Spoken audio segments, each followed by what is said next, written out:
my top comic book shows of all time. You ready for this? My top 3. Number 1 is Doom Patrol. I had no idea the show was so damn good. Season 3 was okay, but season 1 and 2 of Doom Patrol is the best comic book show of all time. It's so groundbreaking, so innovative, and so different. I was laughing hysterically at some of the things that we were seeing because I never even could have imagined like a giant cockroach making out with a rat. Number 2, and I'm actually watching it again. I'm on episode 4 of season 1. And my number 2 of all time is Daredevil.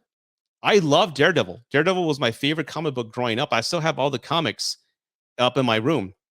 Episode like issues 250 to 290 on Daredevil is when Typhoid Mary showed up and killed him.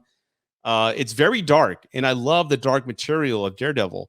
And I love how Netflix has that dark tone in these shows. People are getting killed. It's violent. You have the Kingpin crushing skulls in someone's door.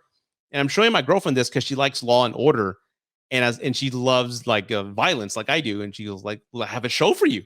So we're watching Daredevil, and I got pissed after episode 3. And she's like, what? I'm like, Disney owns this now. We're never going to see this on Disney Plus. We're never going to see this amount of blood and violence on Disney Plus. They're going to cartoon it up. And when I was watching Spider-Man No Way Home and I saw Matt Murdock, I'm like, I rolled my eyes. They're going to make him a fucking cartoon. He's going to be telling Scooby-Doo jokes. And that pisses me off because that's not Daredevil. They're going to just make it safe and just make it silly, all ages appropriate. It's going to suck. That's why I don't want Disney owning everything, because it's HBO Max. I like their track record.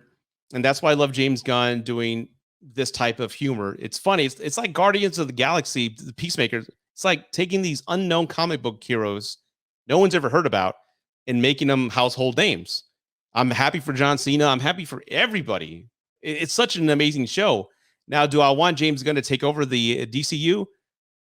No, because I don't want that humor and tone to be in a Batman movie or a Superman movie. I mean, he can maybe have some control in it, but I still love the Zack Snyder tone in BVS, and Batman v Superman, and of course Justice League, Zack Snyder's Justice League. Those are my holy trilogy, the holy trinity of films, comic book films for me. But James Gunn, but if he takes over, great.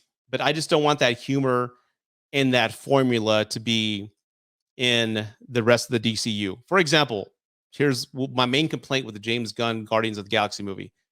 Part 2, like, for example, what's his face?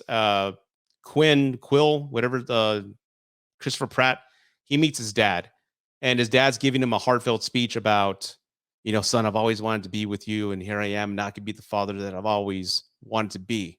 It's a heartfelt moment, right? Now I got to go take a whiz. There's a joke. So with James Gunn, Guardians of the Galaxy films, there's like a real character realization or a true character moment of weight, of empathy, of pain, whatever. And then a joke is thrown in right away and totally dissolves all of the emotional weight you just felt. That's kind of like the Marvel formula, and I can't stand that. Let the weight and emotion linger for a few minutes. And this past episode with Peacemaker, spoilers, okay? John Cena's character kills his dad, and Robert Patrick, and his dad's dead, and he's crying. He's crying his eyes out. I'm like, man, that's an emotional, heavy moment. Oh shit, it's a James Gunn written show. All of a sudden, Vigilante starts telling jokes and kills the moments. And I was like, fuck, don't do that. Don't do that. So I love what he's doing. It's a popular show. I'm glad people are enjoying it. But that formula of a heavy emotional scene with a character, a revealing moment ruined with a joke, I don't like. Stop. Please stop that. Doom Patrol is good. I'm glad you liked it, Dark Side. The Dark Side Reviews. Al, I'll call you Al. How's that? Not by your channel name. Doom Patrol is good. It blew me away. And I'm so happy for Brendan Fraser. I love Brendan Fraser ever since Encino Man. I love him. And I'm glad to see that he's got such a good role. It is like a Guardians of the Galaxy, but these characters are, again, think of it more like a rated R show. It's so good. But Daredevil, in my opinion, I said top 3, didn't I? I went off track. So again, Daredevil's my number 2. And number 3 is Peacemaker. I love those 3. Those are my top 3 comic book shows.